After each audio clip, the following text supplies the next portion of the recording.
Olá, olá, olá, bom dia Fortaleza, 10 horas 2 minutos, por que não, bom dia mundo, começa a partir de agora, até 11 da manhã, o programa Democracia no Ar, aqui na sua web rádio Atitude Popular, com retransmissão pelas rádios Liberdade AM, o 1310, e ainda no decorrer da sua programação local, a Canudos FM 104,9, de Boa Viagem, ainda web rádio Fetrace. E também estamos ao vivo, através da página Democracia Participativa, aí do Facebook. Alô, você do Facebook, bom dia, obrigado pela audiência e sintonia, tá bom? Apresentação e produção do programa, todo o conteúdo dele, Márcio Rodrigues, participações especiais, Antônio Carlos, Souza Júnior, abertura e técnica esse que vos fala, Jonathan Neto, tudo bom contigo? Vai ficar melhor ainda agora, viu? Com certeza. Democracia no Ar é um programa do movimento Democracia Participativa. Nós temos o apoio cultural da Fetrace, Mova-se Sem Face, o Show Advogados Associados e Sintaf. Agora 10 horas 3 minutos, o comando é dele para uma nova edição do programa Democracia no Ar. Márcio Rodrigues, bom dia! Bom dia, Jonathan Neto, obrigado pela audiência. Amigos ouvintes, estamos começando mais uma edição do programa Democracia no Ar, um espaço dos movimentos sociais do Ceará. Temos o apoio cultural da Fetrace, Mova-se Sem Face, Sintaf e o Shoa Advogados Associados. Além da Atitude Popular, estamos no ar também em rede com a nossa companheira web rádio Fetrace, a Liberdade AM de Boa Viagem, um carinho todo especial aí para os ouvintes de Boa Viagem. Por ser uma rádio comunitária, a Canudos FM apresenta este mesmo programa ao longo de sua programação normal. Por ser uma rádio comunitária, ela não pode transmitir em rede. Também estamos no ar na página do Facebook do Movimento Democracia Participativa. Então, bom dia a vocês, nossos companheiros que estão assistindo aqui mais um programa Democracia no Ar. Esse que é um espaço para dar vez e voz aos esquecidos e criminalizados pelos meios de comunicação tradicionais. Aqui os sindicatos e as organizações em defesa do meio ambiente, os movimentos por direitos humanos e os defensores dos direitos difusos serão ouvidos e poderão se manifestar de maneira livre e independente. Ouvir representantes de minorias e ampliar a voz de quem não possui um canal de comunicação entra no ar agora. Democracia no Ar. E hoje, na edição de hoje, nós vamos receber dois representantes do Sindicato dos Trabalhadores Gráficos do Estado do Ceará, o Rogério Andrade, que preside a entidade, e o Adriano Sena, que é diretor do Sintrag. Bom dia, senhores. Bom dia, companheiro Márcio, bom dia aos ouvintes, bom dia aos companheiros da Fetrace, bom dia a todos. Prazer estar aqui. Adriano? Bom dia a todos, companheiros, bom dia e um forte abraço aí para a categoria trabalhadora. Eles vêm falar sobre as demandas da categoria, né? Os trabalhadores gráficos do Estado do Ceará são divididos em três tipos de trabalhadores, né? Os trabalhadores que trabalham nos meios de comunicação impressos, né? Nos jornais, nas revistas aqui da região, e as gráficas que trabalham na produção de conteúdo impresso para jornal, os trabalhadores que trabalham na produção de embalagens e os trabalhadores que trabalham em que setor? Na verdade, a categoria é uma só, né? Os patrões aqui no estado do Ceará é que dividiram-se em três sindicatos, né? Uhum. E aí tem os sindicatos das empresas proprietárias de jornais e revistas, que detêm o menor número de trabalhadores. Tem o setor gráfico de embalagens, que trabalha basicamente com embalagens gráficas, né? E tem também o maior setor, que é o setor convencional. Pega as gráficas convencionais, que a gente chama de gráficas rápidas, gráficas digitais, offset, né? Mas o que acaba modificando, talvez, do ponto de vista técnico, esses trabalhadores, e até mesmo colocando em sindicatos patrões diferentes, é o modo, né, é o sistema de impressão adotado pela empresa. Hoje em dia, basicamente, se coloca isso. Mas a categoria, de fato, companheiro, é uma só.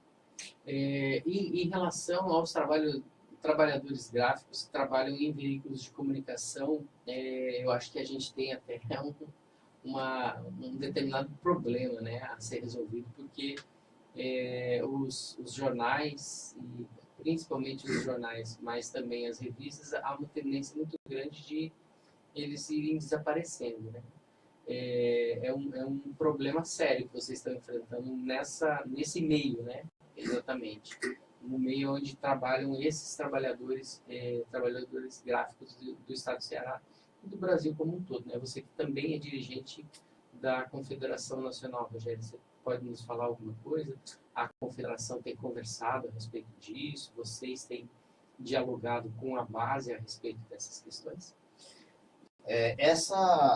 Esse problema é gravíssimo na nossa categoria. A categoria, nesse setor específico de jornais e revistas, a gente considera basicamente uma categoria, eu não diria em extinção, mas em um processo de quase extinção. Tendo em vista que as novas tecnologias, né, o avanço da internet, a tendência é que os jornais e as revistas migrem, a mídia impressa vai migrar para a internet e vai acabar retirando a mão de obra gráfica, porque você não vai precisar de grandes máquinas, uma vez que o conteúdo produzido ele não vai ser mais impresso, ele vai ser lido nos computadores, nos smartphones, nos tablets. Há uma tendência de que seja feita uma compilação de um produto bem menor para ser impresso 1 ou 2 vezes por semana, dependendo da determinação daquilo que a empresa, né, tá negociando, né, em relação aos seus fornecedores, aos seus anunciantes, e, obviamente, vai haver uma grande perda de número de empregos, né, nesse setor. Em compensação, você também vê uma tendência de crescimento muito grande para quem trabalha na produção de embalagens, né? Há uma tendência de crescer, né? Pelo volume, né, cada vez maior na compra de produtos já prontos, né? Você vai comprar alguma coisa, você já recebe aquilo dentro de determinada caixa de papelão ou mesmo uma embalagem plástica que necessita também ter alguma identificação, né, com quem está fazendo a venda ou quem produziu isso industrialmente. Há uma compensação nisso? Há algum tipo de ganho em termos de postos de trabalho para esses trabalhadores? Olha, as revoluções industriais, a primeira, a segunda, revoluções industriais, elas tinham uma tendência que era aumentar a mão de obra. Né? Talvez com a terceira revolução industrial, né, essa tendência não se aplique, uma vez que no caso da nossa categoria em particular, nós não vislumbramos no horizonte futuro um número significativo de empregos. A perda, ela deverá ser uma perda definitiva. Os postos de trabalho que serão criados serão em menor número, uma vez que os novos equipamentos de impressão que estão sendo produzidos, eles são equipamentos essencialmente poupadores de mão de obra. A nossa categoria, o trabalho gráfico em si, ele passa por 3 etapas: a pré-impressão, a impressão e o acabamento. O acabamento era um setor mais manual, né? Era um setor onde a manufatura se dava com mais intensidade. Nós estamos vendo cada vez mais, quem vai às feiras gráficas, as novidades com relação a a terceira etapa do produto gráfico, que é o acabamento, ele está cada dia mais maquinizado e, consequentemente, diminuindo mão de obra. Então, eu acredito, a gente tem feito um debate em nível nacional, tem conversado com os trabalhadores, alertado para esse problema. Estamos tentando identificar esse momento que a categoria está passando, de uma crise estrutural e tecnológica muito grande, no sentido de crise, no sentido de diminuição de mão de obra. Eu não vejo, Márcio, a nossa categoria como uma categoria que vai se extinguir, mas ela ficará bastante reduzida no cenário produtivo. E como se resolve essa questão em relação à base, né? O que vocês têm discutido com os trabalhadores gráficos e a que solução vocês têm apresentado para a categoria em diálogo com ela, qual a solução também que ela enquanto categoria, né, enquanto trabalhadores organizados, traz para a direção do sindicato. Sim, esse é um problema que nós temos enfrentado muita dificuldade em dialogar com a categoria, né? Uma vez que aqui no Ceará nós não temos... Primeiro porque, se no Brasil a gente considera o capitalismo tardio... ele ainda nem chegou. E ainda nem chegou, Se né? a gente olhar para aquilo que a gente está vendo no Congresso Nacional Brasileiro, né, as propostas Sim. de quase escravização Sim. do ser humano no Brasil enquanto trabalhador, a gente vê que aqui o capitalismo não é nem tardio, ainda não chegamos a ele. Ainda não né? chegamos a uma concepção Nós não temos capitalismo. sequer, né, Rogério, se a gente for analisar a fundo, Adriano, um estado de bem-estar aqui no Brasil. O Brasil, a América Latina, de um modo geral, não passa por esse estado de bem-estar social que a Europa experimentou. Vivenciou, né? Vivenciou, né? Desde talvez do final da Segunda Guerra Mundial, né, Sim. de 1945 em diante, a gente percebe que a Europa vive tempos de bonança, né? Sim. Uma ou outra crise aqui e acolá, mas a tendência é ver que os países, né, as pessoas vivem com uma determinada qualidade de vida bastante interessante. E isso aqui a gente ainda não conseguiu chegar. É verdade. Trazendo um pouco para a pergunta que você me fez com relação ao que a categoria tem discutido, que a categoria tem pensado, no sentido de que como nós estamos tentando modificar esse cenário, na verdade é um cenário complexo, difícil, porque as novas tecnologias que chegam, nós não temos escolas profissionalizantes que nós possamos dar um alento para esses companheiros e, você vai para esse local tal, que nós vamos ter, Vai melhorar, você vai melhorar a sua qualificação, né, profissional e, consequentemente, você estará apto a continuar no mercado de trabalho. No Ceará, né, e as coisas me parecem são feitas exatamente para funcionar dessa forma, as máquinas chegam, as empresas mandam seus técnicos passarem uma semana, duas, o trabalhador gráfico quiser que aprenda na base do erro e do acerto, né, e vai tocando a máquina aí até enquanto não quebrar definitivamente. Então, praticamente nós não temos curso de qualificação profissional como nós temos hoje em São Paulo, né, nós temos nos estados do Sul e Sudeste da Federação, mas aqui no Ceará e particularmente no Nordeste nós não experimentamos essa qualificação que nós possamos dar um alento para a categoria. Então, é uma luta pela sobrevivência muito dramática nesse sentido, porque nós não alcançamos o nível de qualificação tecnológica necessário para que a categoria possa continuar avançando e, digamos assim, se organizando também, logicamente, do ponto de vista profissional, do ponto de vista político, porque a partir do momento que você conhece como se trabalha no setor, como opera as máquinas, como a gente vai começar a fazer o produto, é que nós conseguimos vislumbrar a necessidade de sermos, talvez, cidadãos, de ser partícipes do processo produtivo e, a partir dele, se inserir também no processo político de organização que a gente realmente vivencia. Então, cada vez mais que nós embrutecemos o trabalhador, não conseguimos colocá-lo do ponto de vista da qualificação profissional, nós distanciamos ele também do processo político. Então, é um problema que nós enfrentamos. Quantitativamente, né, a gente pode dizer que existem quantos trabalhadores no setor gráfico hoje no estado do Ceará? E, assim, o sindicato ele abrange não só Fortaleza, mas ele abrange todo o estado do Ceará, né? O sindicato é estadual. Hoje nós temos aí um número que não é um número nosso, é um número da Abigraf, que é uma associação patronal. Eles vislumbram cerca de 10 mil trabalhadores gráficos em todo o estado do Ceará, e contando os 3 setores, logicamente, porque na Abigraf eles não fazem distinção o que é jornal, o que é embalagem, o que é convencional. Todo mundo é gráfico, independente do sistema. Então, é uma associação que congrega e alberga, digamos assim, todos os patrões em nível nacional.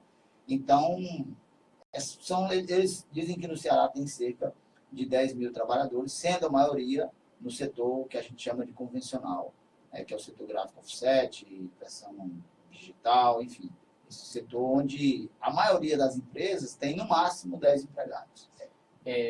Isso acaba pulverizando o número de trabalhadores e dificultando a organização na base, né? Extremamente pulverizado, né? Se você imaginar que quando uma empresa consegue ter no máximo 50 funcionários, a gente já pode considerar que é uma empresa de médio e grande porte aqui no estado do Ceará, ao passo que, para ser de médio e grande porte, no sul do país, empresas com 500, 600, 700, 800 trabalhadores, né? Então, aqui no estado do Ceará, quando uma empresa consegue atingir o número de 50 funcionários, a gente já pode conceituá-la como uma empresa de médio e grande porte. É uma coisa assim absurda, mas é uma realidade complicada e isso dificulta aí muito a organização dos trabalhadores nesse sentido. Numa sociedade cada vez mais individualizadas, né? Quando você vai dividindo esses trabalhadores, vai pulverizando da forma que nós estamos vivenciando, quanto menor a empresa, menor a capacidade do trabalhador enxergar a organização social do trabalho.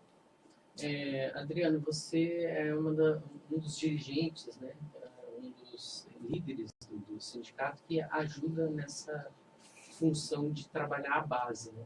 Isso, exatamente. E como que é esse seu trabalho no dia a dia? Como que é essa organização de você ir lá, conversar com os trabalhadores, às vezes, pequenas gráficas, inclusive, que a gente chama de gráfica rápida, né? Como é que é a receptividade? Varia muito de um local para o outro? Varia muito assim de trabalhador, né? Porque o trabalhador ele está um pouco com essas reformas que estão vindo e com os ataques também, né, do governo.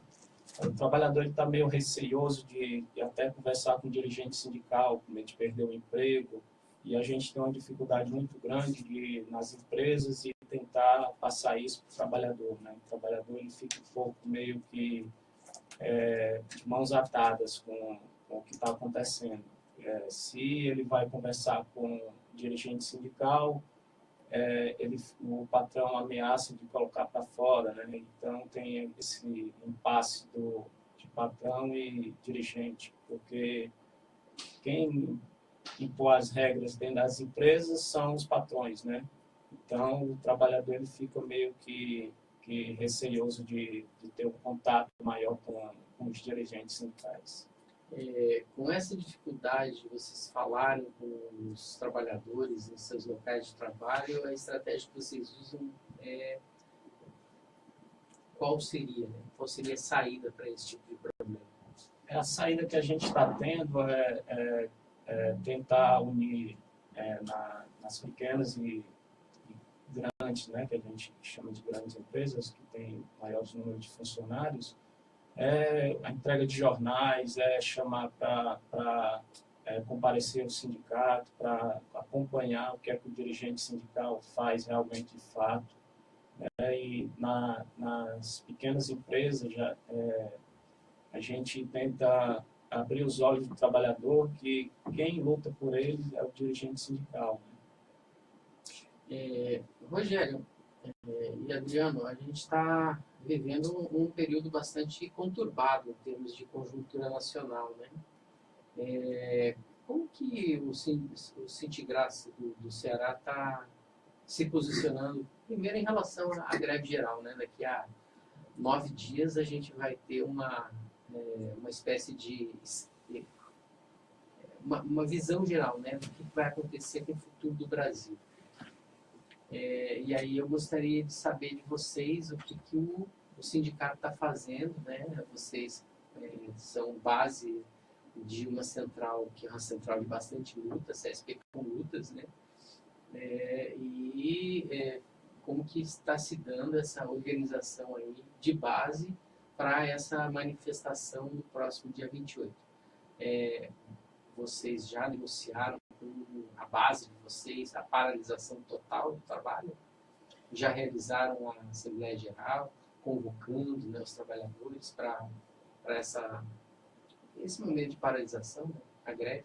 Olha, a nossa categoria vai ser convocada por local de trabalho, né? Nós estávamos esperando uma discussão que fosse feito um material unificado, tendo em vista que a proposta de greve geral ou de paralisação nacional, que até mesmo o nome da atividade ficou um pouco complicado na hora de definir pelas centrais, né? Mas nós estamos chamando de greve geral. Então, nós ficamos aguardando, o material realmente demorou um pouco a aparecer, nós tivemos que produzir o nosso próprio material e ele deve estar ficando pronto de hoje para amanhã, e nós vamos ter um pouco menos de 8 dias. Então, nós vamos ter que fazer, como a gente diz aqui no Ceará, das tripas coração, para poder ir na base e convocar os trabalhadores, fazer uma convocatória e a partir daí tentar fazer com que esse movimento seja um movimento qualificado, que a gente consiga realmente parar o Brasil, de fato, né? Tendo em vista que o que está por vir é algo tenebroso, sem precedentes, talvez, na nossa história. Eu estava iniciando no movimento sindical quando nós vivenciamos o advento do neoliberalismo no Brasil, no período dos governos tucanos, né? E anteriores a ele também. O embrião do neoliberalismo no Brasil começa com Fernando Collor, mas se intensifica no governo tucano. Então, talvez as propostas de reformas que foram apresentadas naquele momento sejam tão devastadoras quanto as que estão sendo apresentadas nesse momento, depois de um processo, de um golpe político, de um golpe constitucional que vem varrendo a América Latina de alguma forma, né?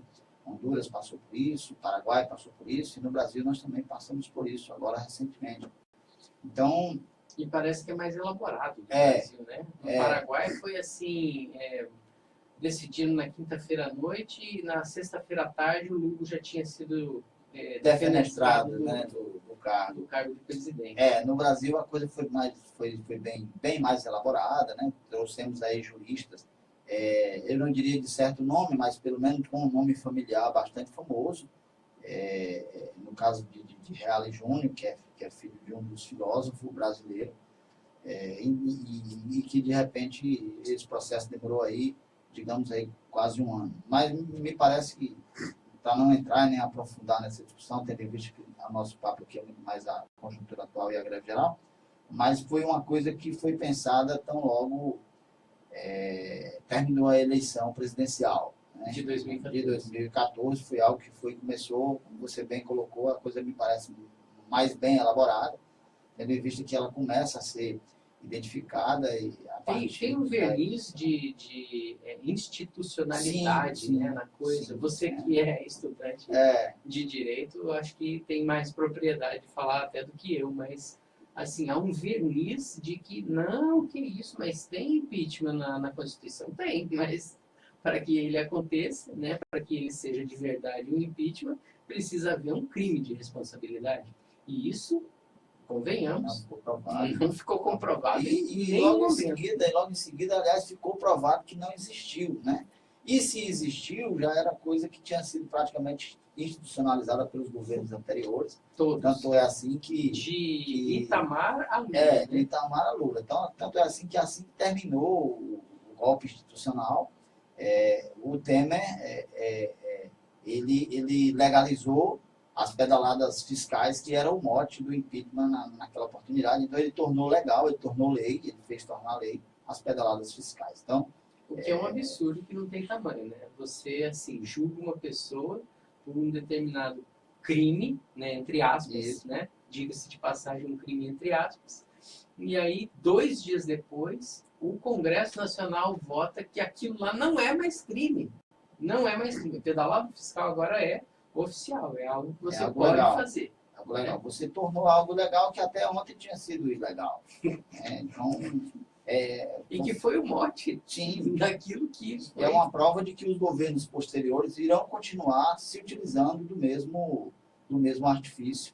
E, logicamente, se nós entendermos que o fato é um fato ilegal, é um fato ilegítimo, um fato que deva ser colocado como um crime, então a gente acabou legislando e deixando de ser crime algo que a gente tão condenou em anos anteriores e até se utilizou desse fato em si para afastar um presidente, uma presidenta, no caso, democraticamente eleito, com maioria de votos, enfim. Então, assim, coisas que a gente tem a história do complexo de Vira-Latas, tem a história da República das Bananas, mas me parece coisa que só acontece aqui no Brasil, né? E algo assim que não passa, na verdade, nas discussões na grande mídia, não passa nas discussões com a população. Talvez a população tenha uma dificuldade enorme da compreensão desse processo. Vocês, como dirigentes do Sindicato dos Gráficos, estão diariamente, não sei se direto, né, o ano inteiro, mas boa parte do tempo vocês estão ligados a trabalhadores que estão dentro, né, do contexto dessas empresas de comunicação, né?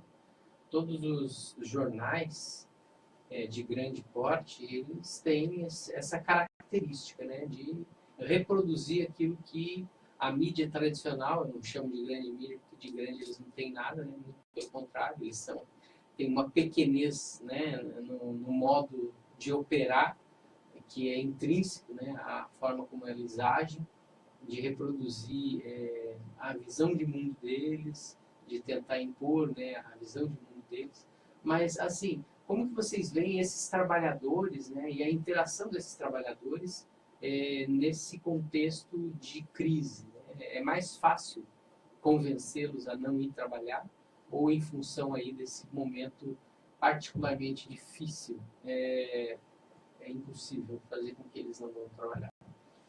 Não, eu não vejo como impossível, né? A classe trabalhadora, ela é muito dinâmica, né? Nós não vemos a impossibilidade de acontecer uma paralisação geral no Brasil, notadamente com relação à nossa categoria. Os gráficos, o perfil do trabalhador gráfico, obviamente que modificou, né? Com os novos processos produtivos. Acho que a gente coloca que a produção em série, ela também, adotada no Fordismo, ela também acontece com o produto gráfico. Quando nós experimentamos o início da atividade gráfica no Brasil, gráfico e jornalista, eles se identificavam na mesma pessoa. Aliás, eles faziam campanhas salariais, campanhas institucionais, campanhas que eram par e passo, todo mundo junto, né? Na verdade, o gráfico... Junto e misturado. Né? O gráfico era jornalista e o jornalista era gráfico, porque você tinha que preparar a matéria, né? Você tinha que buscar o fato e depois ir para a oficina, montar a chapa, né? A partir da montagem da chapa, você revisava, você relia seu texto, colocava ele na máquina, rodava e no dia seguinte ou à tarde tinha que vender o jornal. Tinha que colocar o jornal para vender. Então, você participava do processo desde o início da produção até o pós-venda, né? Pós-venda. Perguntar na rua se... Isso. Inclusive, tinha toda uma forma de vender o jornal, aquela coisa de você ficar gritando. Porque, enfim, você participava, você tinha domínio de todo o processo produtivo. Hoje, isso modifica sensivelmente, porque se a gente pegar o produto jornal, você tem o cara que vai captar a notícia, depois ele vai fazer a redação. A partir da redação ele já não tem mais domínio de nada, porque ele vai para a pré-impressão, lá o cara vai diagramar, lá um outro vai mandar para editar, né, colocar as imagens, vai fazer os tratamentos da imagem. Enfim, o processo ele foi todo dividido, né? Então você tira a capacidade de você estar fazendo toda uma discussão, estar olhando, um olhar mais crítico daquela notícia em si. Coletivo. Né? Então, assim, essa dificuldade da divisão do trabalho, ela modifica, porque se nós trabalhadores gráficos, fomos os jornalistas da classe, hoje nós não podemos mais dizer a mesma coisa.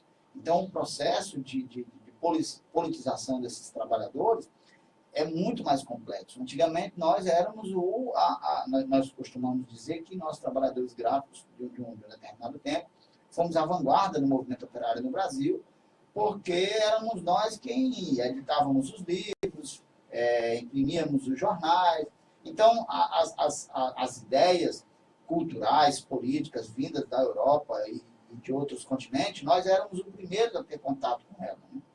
Então, éramos nós quem éramos, de fato, a vanguarda, digamos, do pensamento operário, porque nós tínhamos essa coisa de estar com a novidade ali no nosso trabalho. Então, hoje não, hoje a divisão social do trabalho acabou nos tornando, de alguma forma, autômatos, né? Nós apenas apertamos botões, digamos assim, porque o processo de trabalho foi dividido e nós perdemos essa capacidade. Se a gente colocar isso para o trabalhador de embalagem, que não trabalha com notícia, então aí você nem faz o debate, a discussão. O setor convencional também, aquele companheiro que trabalha muito mais com panfleto, com cartaz, né, com uma nota fiscal, com o formulário contínuo que está acabando, né, praticamente já está extinto o formulário contínuo. Mas se você pegar esse trabalhador, ele não vai ter contato com toda essa riqueza cultural, com todo esse debate político, com todo esse conflito de ideias natural, né, na dialética humana. Então, nós gráficos, realmente, por conta da divisão social do trabalho, nós perdemos essa possibilidade de nos politizarmos muito mais, porque quando nós tínhamos no século passado, no século atrasado, tendo visto que nós éramos, de fato, a vanguarda do movimento. Estamos conversando com o Rogério Andrade e Adriano Sena, representantes do Sindigrace, o Sindicato dos Trabalhadores Gráficos do Estado do Ceará, e vamos entrar no nosso intervalo aqui no programa Democracia no Ar, e para isso eu convoco ele, Jonathan Neto, o homem da voz de ouro da atitude popular. 10h34, rapidinho, uma breve intervenção, apenas para agradecer a você, né, que está aí do outro lado, conferindo através das rádios retransmissoras, e bem como que está nos prestigiando, acompanhando, curtindo, compartilhando, através da página Democracia Participativa no Facebook. Obrigado, tá? Você está ouvindo e conferindo o programa Democracia no Ar, que é um programa do movimento Democracia Participativa. Temos o apoio cultural da FETRACE, Mova-se, Sinfarce, o Show Advogados Associados e Sintaf. Como você já é conhecedor, já estamos na fase de contagem regressiva para a greve geral. Então vai contando nos dedos e vai ouvindo para a conscientização chegar bem mais rápido, tá bom? Escuta aí, ó. Dia 28 de abril, o Brasil vai parar.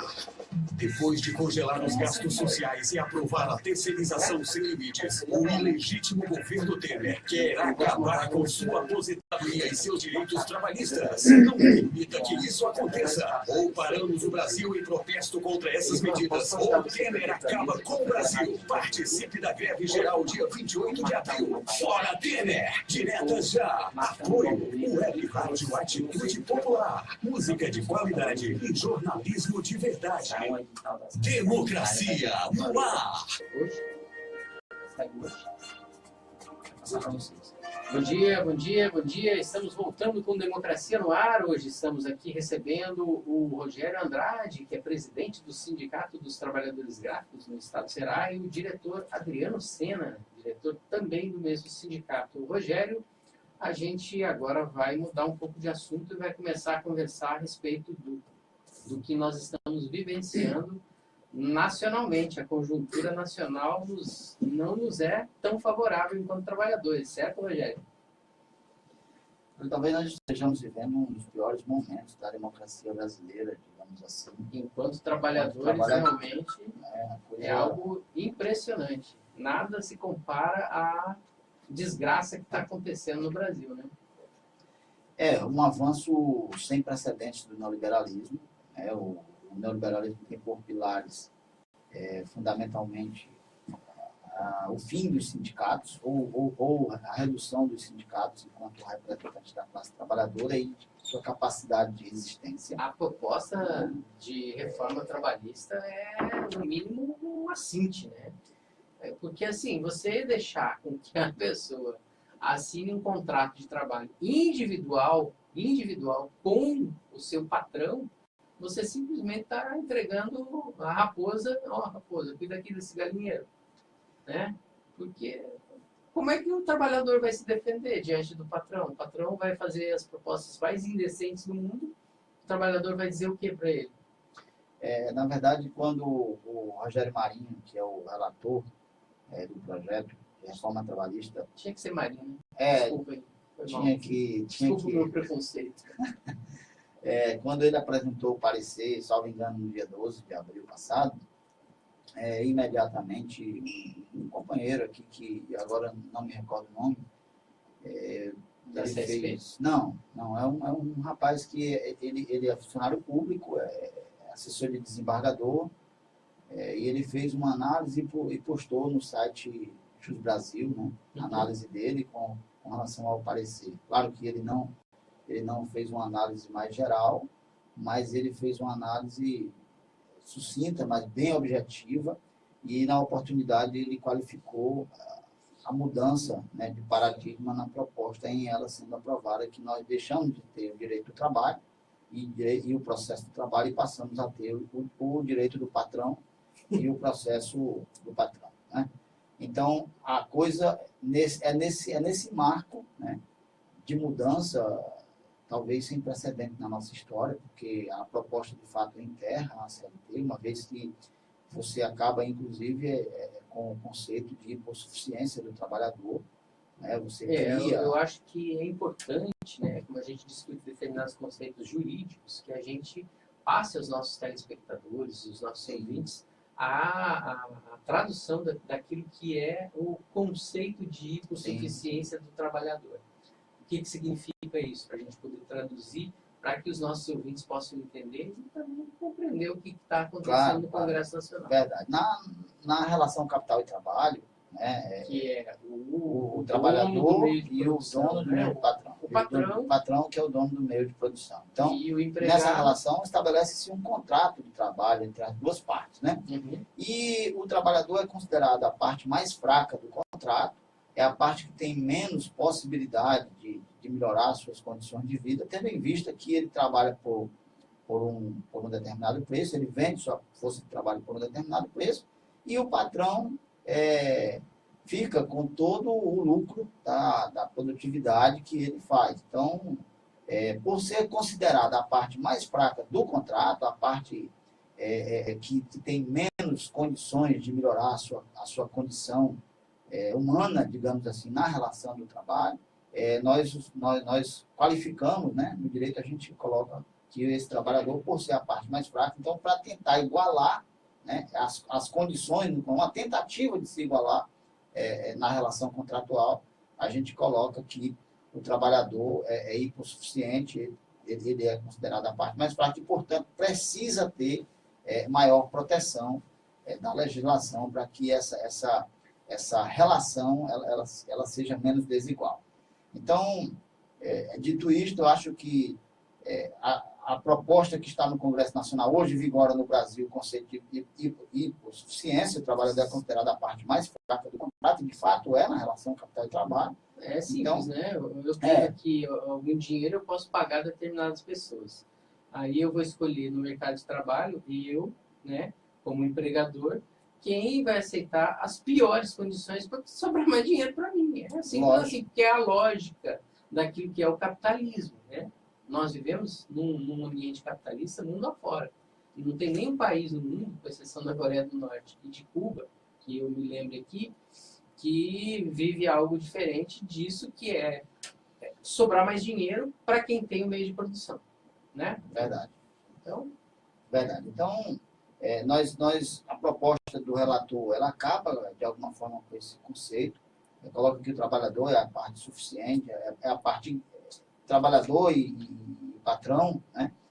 Empregado e empregador, estão no mesmo nível e nas mesmas condições, o que a realidade nos mostra muito claramente, mesmo nos países avançados, que essa realidade é diferente, que o trabalhador precisa ter mais proteção, tendo em vista que ele realmente não tem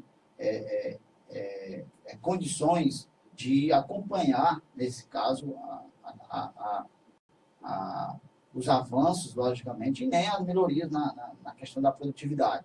Uma vez que o trabalhador, ele trabalha vendendo apenas uma parte, né? Vendendo a sua força de trabalho e fica com apenas uma parte daquilo que de fato é produzido, com o empregador se apoderando de todo o resto da produtividade dele. Então, as propostas que estão colocadas aí modificam sensivelmente o contrato de trabalho, trazem um mundo novo, né? A gente está enterrando a CLT, com alguns falsos argumentos. O Rogério Marinho, no Roda Viva, de ontem, né? Que é aquele programa que um dia foi muito importante para a democracia brasileira. E hoje em dia é um dos baluartes daquilo que o neoliberalismo prega, né? Isso. A mudança na Fundação Padre Anchieta realmente modificou sensivelmente o programa. Matou o programa, né? Até porque a gente precisa compreender também que a Fundação Padre Anchieta é uma instituição do Estado de São Paulo, e o Estado de São Paulo é um estado governado pelo PSDB há mais de 20 anos. Né? Então, pouca coisa, né? É natural que o programa se transformasse naquilo que se transformou hoje. Mas, mesmo assim, é um momento importante para a gente estar acompanhando. Logicamente, é o relator da reforma. Foi lá com todo o seu cinismo, colocando alguns elementos, dizendo que a CLT precisava ser modernizada, uma falácia que não tem tamanho, porque, na verdade, a CLT ela vem sendo atualizada, né, nos últimos anos. Sistematicamente. Desde que foi criado em 1943. Isso. Não só para adotar, logicamente, não só, logicamente, para adotar a legislação, as novas condições de trabalho, as novas tecnologias, ao que aparece de novidade, mas também para retirar direitos. Deixa eu só trazer um elemento aqui para a nossa discussão, Adriano e Rogério, que é um texto que foi publicado no site da Central Única dos Trabalhadores. Né? A reforma trabalhista proposta pelo governo Temer, em parceria com o Congresso Nacional, é um insulto ao povo brasileiro. O resultado será o desmonte de todos os direitos garantidos pela legislação trabalhista vigente e uma desorganização completa do mercado de trabalho. Essas medidas aumentarão exponencialmente a precarização, provocando o crescimento da pobreza e da miséria e aprofundando a crise social no país. O projeto de lei propõe, de uma só vez, trocar o emprego formal pelo bico, impedir os trabalhadores de entrarem com recursos na Justiça do Trabalho para combater as fraudes e acabar com o direito à organização sindical. No curto e médio prazo, a reforma eliminará do mercado de trabalho o emprego com registro em carteira, com contrato por prazo indeterminado, o que impactará diretamente no acesso e direito à aposentadoria, benefícios, jornada de 44 horas semanais, que já é uma jornada superior à grande maioria de todos os países, inclusive os nossos vizinhos aqui do Cone Sul, ou seja, da América do Sul, direito à hora extra, férias e descanso semanal remunerado, com condições dignas de saúde e segurança no trabalho, direito à gestante e direito à negociação coletiva.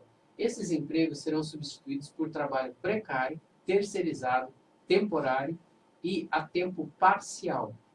Serão substituídos por contratos de trabalho intermitente, sem jornada definida, no qual o trabalhadora receberá apenas o pagamento pelas horas trabalhadas, sem saber quando e por quanto tempo vai trabalhar, nem quanto vai receber no final do mês. O objetivo é trazer para o Brasil o contrato de trabalho pago por hora, onde os empregados ficam à disposição do patrão, mas só ganham pelo tempo efetivamente trabalhado. Além de propor ampliar as jornadas de trabalho, reduzir salários e benefícios, retirar direitos conquistados em forma de lei e expor trabalhadores e trabalhadoras a mais acidentes e adoecimento, a reforma pretende desmontar toda a estrutura de proteção que existe hoje. É isso? É basicamente isso. A nota da CUT faz menção realmente ao que está por vir. A tentativa, Márcio, acho que para uma linguagem bem simples, nós temos hoje todas as formas de trabalho informal e precário, que é utilizada no Brasil de forma irregular, e a tentativa da proposta de reforma é basicamente tornar legal o trabalho precário e o trabalho informal. Quando a nota fala em trabalho por hora, que é uma modalidade de trabalho norte-americana, como se os Estados Unidos fosse o paraíso na Terra, né? Que na verdade é uma aberração. É isso que eu fico assim, chateado, porque assim, as pessoas não se dão conta de que é um país completamente doente, né? Sim. Volta e meia, você não passa nem 2 meses sem você ler uma notícia de pessoas que saíram na rua com um rifle na mão, atirando a esmo e matando aí dezenas de pessoas, às vezes, matando algumas e ferindo dezenas de pessoas. E, assim, a coisa, infelizmente, se tornou banal, né, nos Estados Unidos acontecer isso por causa da doença, que é aquela sociedade. Se você olhar para o vizinho um pouco mais ao norte, as coisas não são tão radicais, né, que é o Canadá. Se você olhar ao sul, você vai ver que é uma exploração da miséria mexicana que ajuda a sustentar aquele grande irmão do norte, né, entre aspas. Ou seja, a gente precisa rever os nossos conceitos enquanto sociedade para saber o que está acontecendo aqui. Eles querem implantar um modelo norte-americano, sendo que lá, pelo menos, né, a hora trabalhada ela nunca é inferior a 15, 16, 20 dólares. Aqui a hora trabalhada chega a ser R$ 2,30. É ridículo. Quando passa né? de R$ 2, ela já começa a ficar grande. Então, os trabalhadores brasileiros só ouvem falar, né, ficam ouvindo notícias plantadas pela mídia, de que esse tipo de trabalho é um trabalho vantajoso e que nós vamos modernizar a nossa relação de trabalho. Não é verdade. Nós vamos tornar legal. Esse é o problema daquilo que é parte daquilo que é o nosso trabalho. Vocês são gráficos, eu sou jornalista, e muita gente trabalha como radialista ou como funcionário de TV, entra também na categoria de radialista. E a gente vê o quê? A gente vê que o jornalismo foi sequestrado pela grande mídia. Verdade. Né? Ao invés de você ter informações esclarecedoras, você tem informações manipuladoras. Né? Sim. E quando você vê, alguma vez, né, nesses últimos 6 meses, vocês viram alguma notícia que desabone as propostas que vêm do Palácio do Planalto nos jornais nacionais, tanto da Globo, quanto da Bandeirantes, quanto do SBT, quanto da Record, quanto da... Tá faltando alguma? Rede TV? Não, né? Não. Você sabe por que não? É porque, assim, vou dar Só só um exemplo. Só um exemplo. A Rede Bandeirantes, em outubro de 2016, havia recebido 2.499% a mais em recursos federais de publicidade do que tinha recebido até aquele mesmo mês do ano de 2015. Ou seja, compra, né, da opinião pública. Ou da opinião publicada. Porque a opinião pública é outra coisa. É verdade. Mas, assim, Márcio, esse é um problema que nós estamos vivenciando no Brasil há muito tempo. Né? Não é uma coisa de ontem. Né? Desde a gênese da nossa história, digamos assim, quando surgiu a mídia no Brasil, na verdade, ela já nasce como uma voz das classes dominantes. Então... E isso passa ao longo de toda a nossa história. O que me causa mais perplexidade, talvez nós fiquemos mais estarrecidos, né, ou com raiva mesmo, é a falsa ideia de susto. Né? Quando nós estamos assistindo aí as delações da Lava Jato, como se os delatores estivessem denunciando algo novo. Algo que a gente não conhecesse, como se a sociedade não soubesse, como se a Rede Globo não fosse partícipe daquele processo, como se as grandes empresas... Desde 1964. Né? Exatamente. Então, eles ficam colocando como se fossem paladinos da moralidade, como se fossem proprietários da ética. Naquele momento, nós estamos fazendo imprensa de verdade, nós estamos fazendo jornalismo de verdade, nós estamos sendo parcial, quando, na verdade, são também partícipes de todo aquele processo de corrupção existente no país. Então, não tem nada de novo, não tem nada de novidade. Como é que eu vou denunciar algo que eu já sei? Né? Então, agora, o grande problema é que a nossa sociedade, que está assistindo, que às vezes assiste um Jornal Nacional, que assiste um Bom Dia Brasil, ou qualquer outro telejornal, ou mesmo ler o jornal da grande mídia, vai pensar que se está tendo alguma novidade, como se de repente aquilo não fosse parte há muito tempo da nossa história e também do nosso processo eleitoral. Porque quem é que não sabe que para se eleger nesse país é com muito custo que uma voz das classes menos favorecidas consegue se eleger se não tiver capital suficiente para poder bancar a sua eleição. E como é que se banca a eleição? Como é que se paga a eleição nesse país ao longo de séculos? Né? A gente começa com o nosso voto, que era o voto de cabresto, vai seguindo, e hoje a gente continua do mesmo jeito, porque se você quiser se eleger, se você não tiver recurso, você não se elege. Não tem. Não tem como. O trabalhador vai chegar ao Congresso Nacional Não chega. com esse sistema político? Não chega. Eu gostaria Não de chega. poder entrevistar um cientista social que me desse essa resposta, né? Então, toda essa coisa de corrupção que passa no Brasil hoje, que estão sendo... A gente precisa, logicamente, que combater essa corrupção, mas nós precisamos mudar o sistema político brasileiro. Porque daí, se não combater, se não mudar, como que a gente vai combater? Né? É essa questão que fica aí para a gente refletir a respeito. Sim. Então, assim, eu acho que nesse é um processo bastante complexo. Eu acho que a nossa sociedade, esperamos que a classe trabalhadora amadureça no sentido de defender os seus direitos agora, porque nós entendemos como um pacto de gerações. Os direitos que nós temos, que nós temos hoje foram conquistados por lutas no passado, né, de pessoas que até pagaram com a própria vida, ou mesmo com a capacidade de ascensão profissional por ter participado do movimento e perderam a chance, porque o capital não permitiu, ou que foram presos, ou que foram torturados, para que nós tivéssemos os direitos que nós temos hoje. E nós passamos hoje, talvez, o risco da nossa geração não deixar para a geração dos nossos filhos e netos aquilo que os nossos antepassados conquistaram com muita luta, com muito suor. Você acha que nossa geração, então, está sendo covarde nesse sentido? Não, eu não diria que nós estejamos sendo covardes, mas nós estamos bastante acomodados nesse sentido. Não estou dizendo em relação a quem está na linha de frente, mas assim, o conjunto da sociedade parece que está inerte diante desses ataques veementes. Né? Existe uma acomodação muito grande na sociedade, até por conta da individualização dessa sociedade. Né? Nós estamos passando por um processo gravíssimo de falta... a nossa capacidade de indignação, ela diminuiu sensivelmente. Né? A nossa capacidade de se indignar com o outro que dorme na rua, como a pessoa que está passando fome, como alguém que de repente a gente olha e simplesmente passa e ignora.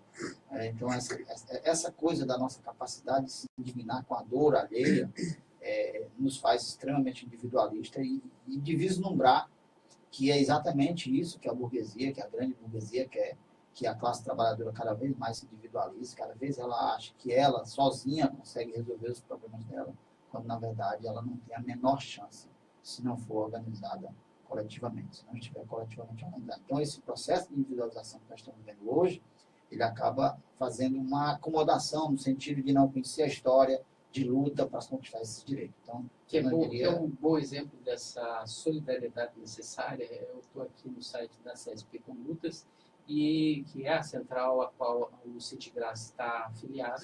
Sim. E nós temos aqui um evento que aconteceu em homenagem ao assentamento Zé Maria do Tomé, né, que segue sob ameaça de reintegração de posse. Na próxima terça-feira a gente vai ouvir aqui duas companheiras, né? Tem duas companheiras do MST para a gente poder fazer a entrevista, e esse assunto também vai ser abordado, né? E foi assinado uma moção de solidariedade, né? Todo o apoio aos lutadores pela terra, assinado aqui pelo conjunto dos trabalhadores filiados à SP com Lutas aqui no Ceará. Esse documento tem os seguintes dizeres, né? Às vésperas de completar 3 anos de existência, o assentamento Zé Maria do Tomé está sob nova ameaça. Após muita luta e resistência de centenas de famílias, com o pronto apoio de um conjunto de organizações sociais da Diocese de Limoeiro do Norte, para ter acesso a direitos fundamentais como terra e água para produzir, que lhes foram negados historicamente, sobretudo após a implantação do megaprojeto Jaguari-Apodi, que tirou dos pequenos para atender aos interesses do grande capital, aqui representado pelas empresas nacionais e multinacionais do agronegócio. Esses trabalhadores depararam-se, nesse momento, com mais um enorme desafio a ser enfrentado. Uma ação de reintegração de posse deferida pelo então juiz federal da 15ª Vara, subseção de Limoeiro do Norte, que exige a desocupação da área no prazo de 30 dias a partir do dia 6 de abril, sob pena de multa diária de R$1.000, além do cumprimento forçado da desocupação, se for o caso. Ou seja, a CSP Condutas, que é uma organização que reúne trabalhadores urbanos, está solidária à questão dos trabalhadores rurais ligados, né, ao MST, mais especificamente àquele assentamento José Maria do Tomé. Na CSP Condutas nós temos essa peculiaridade, né? Nós não somos só trabalhadores urbanos, somos urbanos e rurais, então é assim que o nome da central é Central Sindical e Popular. Né? Então nós temos esse desafio de unir numa mesma central trabalhadores do campo, da cidade, também os estudantes, né? E todos os movimentos de minoria, feministas, os movimentos LGBTs, enfim. Nós temos feito esse esforço para organizar numa só central todo esse movimento. Né? Então, temos essa peculiaridade. É um desafio enorme, muito grande, porque a gente não se caracteriza como uma central meramente trabalhista, né? Mas também sindical e popular. Não só do labor, mas também dos interesses do conjunto da sociedade. Sim. Inclusive, eu acho que o Adriano pode falar um pouquinho. Na semana que vem, na segunda-feira, nós estaremos ajudando a construir a jornada universitária, não é isso?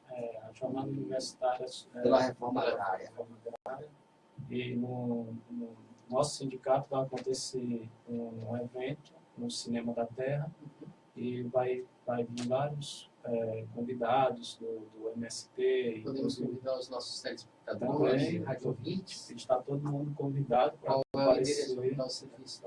Rua Floriano Peixoto, 2157. Na sede, centro, né? Zé Bonifácio, na sede do Sindicato dos Gráficos. E a partir das uma 6 horas. Sessão de cinema. Uma sessão de seguida de debate, né? Junto com o pessoal do MST.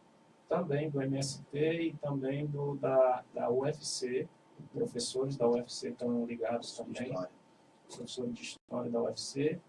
E nesse momento está acontecendo também em vários locais, né, de debates, de aulas públicas, que vai acontecer hoje também no auditório da UFC, a partir das 6 horas.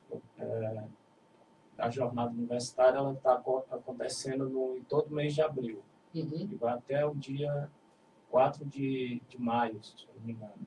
Então, a gente não pode perder essa oportunidade de assistir um documentário lá na sede do Sindicato dos Gráficos. Vai ser na próxima segunda-feira, dia 24. Dia 24, a partir das 18 horas, né? 6 horas da tarde ou 6 horas da noite, né? Dependendo de como você enxerga o dia. E aqui os últimos recados para finalizar o nosso programa de hoje, que já são 11 horas da manhã e precisamos ir embora. O lançamento do Plano Popular de Emergência da Frente Brasil Popular, né, lançamento político do Congresso Extraordinário da CUT, 1º de maio, às 8h30 da manhã, nos sindicatos bancários, aqui no centro de Fortaleza, rua 24 de maio, 1289, no centro. Essa é uma convocação da Frente Brasil Popular. Lançamento do livro 100 anos da Revolução Russa, né? Legados e lições. Vai acontecer também aqui no Ceará, seguido de debate. Nós temos aí a informação importante. Outra coisa é que nessa quarta-feira, dia 19, às 14h30, realizaremos uma audiência pública para discutir o direito à vida da juventude indígena. Na oportunidade, será lançado o documentário Na Defesa do Direito à Vida e contra a Violência Sofrida pela Juventude Indígena, conduzido pela Coordenação Nacional da Juventude Indígena, com apoio da Fundação Brasil de Direitos Humanos. O evento acontecerá no complexo das comissões da Assembleia Legislativa e é aberto ao público. O que mais? Nós temos aqui uma audiência pública, essa audiência pública, né, de hoje, às 14h30, com o lançamento do documentário. Ato nacional de protestos contra o Habib's, o dia 26 de fevereiro, dia do assassinato cruel de João Vitor, por funcionários da empresa de fast food Habib's. Nada foi feito para punir os criminosos. João Vitor, uma criança de apenas 13 anos, foi morta porque pedia comida e moedas na fila de uma das lanchonetes dessa rede, situada na Zona Norte de São Paulo. O Habib's, apoiado pela grande mídia burguesa, vem legitimando a morte de João Vitor, jogando sobre ele a culpa por sua própria morte. Como se não bastasse, uma série de fatos suspeitos sucederam desde então. E hoje vai ter um ato que vai acontecer simultaneamente em várias cidades do Brasil. Aqui em Fortaleza, no estado do Ceará, vai acontecer às 18 horas naquela unidade do Habib's que existe na Avenida 13 de Maio. Mais algum recado? Vamos lá. Justiça para João Vitor. Temos aqui a livraria Antônio Gramsci e o autor André Malina convidam para o lançamento do livro Gramsci e a Questão dos Intelectuais, dia 27 de abril, às 18 horas, na livraria Antônio Gramsci, que fica na rua Alcino Guanabara, número 17, térreo, na Cinelândia, no Rio de Janeiro. Mais alguns recados, se vocês quiserem que seja lido aqui pelo programa Democracia no Ar, e entrar aqui na página também Democracia Participativa do Facebook, é só mandar para o telefone 98206-3106, é o nosso WhatsApp, o código de área é 85. Agradeço muito a presença de Rogério Andrade, Adriano Sena. Estamos encerrando aqui o nosso programa Democracia no Ar de hoje, com um atraso de 4 minutos, e eu passo a palavra a ele, o homem da voz de ouro, para fazer o encerramento oficial do programa Democracia no Ar de hoje, Jonathan Neto. Democracia no Ar. Como você bem falou, Márcio, 11 horas 4 minutos. Acabamos de conferir o programa Democracia no Ar, aqui na sua web rádio Atitude Popular, com retransmissão pelas rádios Liberdade AM 1310, ainda Canudos FM 104,9 de Boa Viagem, web rádio Fetrace, e também você que acompanhou através da página Democracia Participativa aí no Facebook. Apresentação, produção, todo o conteúdo, Márcio Rodrigues. Abertura técnica e intervenções comigo, Jonathan Neto. Democracia no Ar é um programa do movimento Democracia Participativa. Temos o apoio cultural da Fetrace, Mova-se, Sinfarce, o Show Advogados Associados e Sintaf. Nova edição do programa amanhã, com certeza, a partir das 10 horas da manhã até as 11 horas. Continuem